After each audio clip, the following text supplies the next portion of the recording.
지난 시간에 우리가 봤던 건 뭐였냐면 자소서를 잘 쓸 수 있는 방법들, 그 중에서도 이제 특히 지원 동기에 대해서 좀 작성을 해봤고요.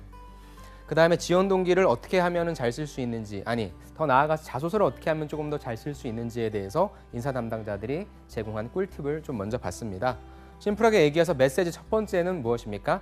직접적인 경력을 찾는 게 아니고 연관된 경험을 찾는 것이다. 여러분들이 가장 많이 얘기하는 거 있잖아요. 나 경력자가 아닌데 무슨 내가 자소서, 내가 어떻게 직무 경험에 관련된 부분을 자소서에 쓸 수 있어 라고 얘기하지만 그것이 아니죠. 직접적인 경력이 있으면 좋겠지만 그것이 아니더라도 연관된 경험을 충분히 어필하면 가능하다라고 하는 측면을 꼭 여러분들이 인식하셨으면 좋겠습니다. 가장 잘 쓴 자기소개서가 어떤 자기소개서냐라고 하는 질문을 여러분들께서 만약에 하신다면 저는 그 직무와 연관된 경험 혹은 경력을 작성한 자기소개서가 가장 잘 작성된 자기소개서라고 할 수 있어요. 왜 그러냐면 내가 이거를 그냥 지원한 게 아니라 이전부터 관심이 있었고 그렇게 해서 연관된 어떤 경험과 경력을 갖고 있다라고 하는 부분인 거죠. 그래서 제가 이때 강의 당시에도 직접 경력을 찾는 게 아니라 연관된 경험을 찾는다는 걸 잊지 마세요라고 말씀을 드렸는데 여러분들께서 직접적인 경험이 있으면 가장 강력한 거고요. 그런 경험이 있으시다면 내가 이 글을 멋들어지게 써야 되겠다 이런 생각하시기보다는 있는 그대로를 스타 방식으로 해서 여러분들의 액션과 리절트 그 위주로 좀 써주시면 될 것 같고요. 그게 안타깝게도 없다라고 하시는 분들은 간접적으로 관련된 경험이라도 그러한 소재라도 여러분들이 조금 다른 부분들보다는 약간 좀 극적으로 보일 수 있게, 즉 한마디로 얘기해서 이걸 좀 읽어볼 수 있을 만한 그런 글로서 약간 좀 포장해주는 그런 부분들이 좀 필요하다고 생각합니다. 소재가 가지고 있는 힘은 자기소개서에 굉장히 큰 무기가 될 겁니다. 두 번째 메시지는 뭐였어요? 바로 자소설. 내가 썼던 내용을 그대로 그냥 얘기를 한다면 좀 재미가 없을 수 있는데 좀 임팩트가 약할 수 있는데 선생님 좀 꾸며도 됩니까? 예, 인사 담당자들도 이렇게 얘기를 하고 있죠. 꾸며도 된다. 다만 남들 하는 만큼만 하고 지나친 오버는 하지 말아라 라고 하는 가이드라인에서 진행하시면 될 거고요. 아마 여러분들 제가 굳이 말씀 안 드려도 잘 하고 계시리라 생각됩니다. 정말 간혹가다 자기소개서를 솔직하게 작성하라고 하니까 진짜 솔직하게 작성하시는 분들이 계세요. 그런데 이거는 어찌됐건 내가 이 직무를 하기 위해서 이 회사를 들어오기 위해서 노력했던 부분들을 적는 부분이기 때문에 어느 정도의 과장, 어느 정도의 흔히 얘기해서 우리가 메이크업이라고 하거든요. 그런 어떤 포장이라든지 이런 건 좀 필요할 것 같아요.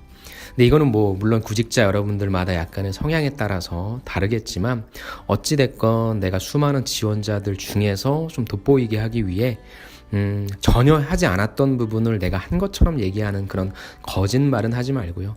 근데 내가 3등을 했는데 굳이 3등이라고 표현할 필요는 없고 그걸 전 1등으로 표현해도 좋을 것 같아요. 1등 했고 3등 했기 때문에 더 좋은 점수를 받는다 그런 건 아니고요. 그래서 너무 내가 솔직하게 써야 된다라고 하는 그러한 것보다도요, 여러분들이 충분히 조금 포장한다거나 좀 과장할 수 있는 부분들은 전 충분히 필요한 그런 기술이라고 생각합니다.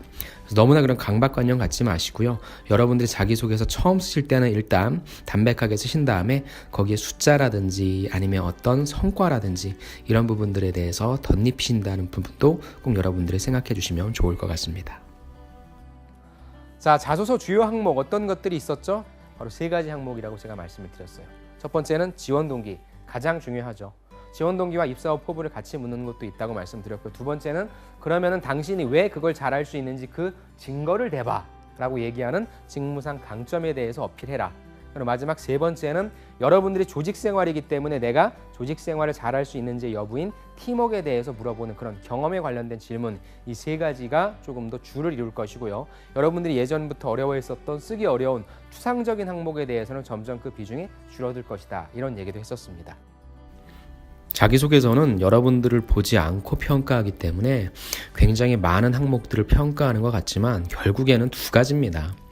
왜 우리 회사를 지원했고 우리 회사를 들어오기 위해서 이 직무를 하기 위해서 당신은 무엇을 준비했는가라고 하는 게 큰 카테고리고요. 두 번째는 회사 생활이기 때문에 다른 사람들과 얼마나 잘 적응할 수 있는지, 사람들과 같이 생산성을 낼 수 있는 직원인지, 혼자 일하는 직원인지에 대해 알아보는 그런 경험적인 측면인 거죠. 그래서 여러분들이 자기소개서를 쓰실 때 제일 먼저 파악하실 거는 내가 자기소개서를 통해서 알려줄 거는 첫 번째, 내가 왜 지원했는지 여부와 내가 무엇을 어떻게 준비했는지, 두 번째, 내가 사람들과 잘 지낸다라고 하는 경험을 어떻게 보여줄 것인지, 이것만 크게 고민하시면 될 것 같고요. 그 다음에 이제 회사마다 다양한 항목들이 나오잖아요. 그런 항목들에 대해서 내가 여기에다가는 뭐 성장 과정을 넣어준다, 여기에다가는 뭐 직무 지원 동기를 넣어준다, 여기에다가는 나의 경험 중에 팀워크의 경험을 넣어준다 등 이런 내용들을 배치하면 됩니다. 그래서 결국에 모든 항목들이 다 중요한 건 절대 아니고요. 각 항목마다 충분히 가중치가 있는 항목들이 있고, 제일 중요한 것이 지원 동기, 그 다음에 직무 역량, 그 다음에 경험 중에 특히 여러분들이 팀워크로서 했던 그런 경험, 이 세 가지가 가장 중요하다고 볼 수 있을 것 같습니다. 그렇게 해서 제가 그렇다면 가장 쉽게 자소서를 쓸 수 있는 방법은 무엇이냐? 제가 실제 학생들한테 가이드를 하고 실제 컨설팅을 할 때 어떤 방식을 쓰냐면요. 자소서는 무엇을 해라? 자소서를 구조화해서 먼저 좀 파악을 해라. 특히나 자소서를 처음 써보는 우리 지원자 같은 경우에는 어떤 식으로 접근해야 될지 막막하니까 일단 합격한 자소서들에 대한 구조를 분석해라 라고 하는 점을 제가 강조를 드렸고요. 구조를 파악하는 것은 자기소개서 작성에 있어서 특히나 처음 자기소개서를 작성해 보시거나 자기소개서 작성이 좀 어려우신 분들한테 제가 가장 많이 추천드리는 방법입니다. 즉, 남들의 자기소개서를 좀 그냥 보시되 이 지원자는 어떤 식으로 썼는지에 대해서 좀 얘기해 보는 거죠.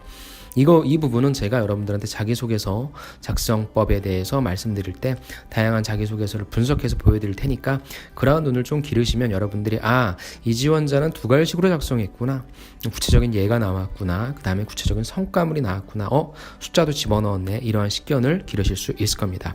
제일 기본이자 중요하다고 얘기할 수 있습니다.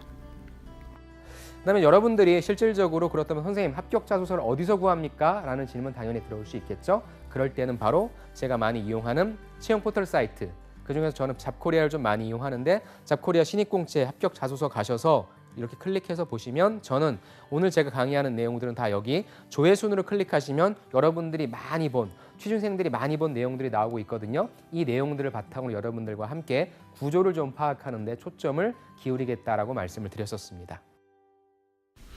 네, 직업방송에 나와 있는 이 내용들을 제가 좀 짧게 편집을 해서요. 거기에 여러분들이 좀 추가적으로 알아야 될 사실들, 그리고 좀 업데이트된 내용들을 제가 이런 식으로 좀 보완을 해드릴 테니까 자기소개서 작성하실 때 있어서의 하나하나의 팁들을 좀 배워가셨으면 좋겠습니다. 결코 어렵지 않고요. 여러분들이 지금서부터 조금씩 작성해 놓으신다면 충분히 한 50개에서 100개 정도까지 충분히 소화할 수 있으니까 저만 믿고 같이 자기소개서 한번 작성해 보시죠. 오늘도 수고 많으셨습니다. 감사합니다.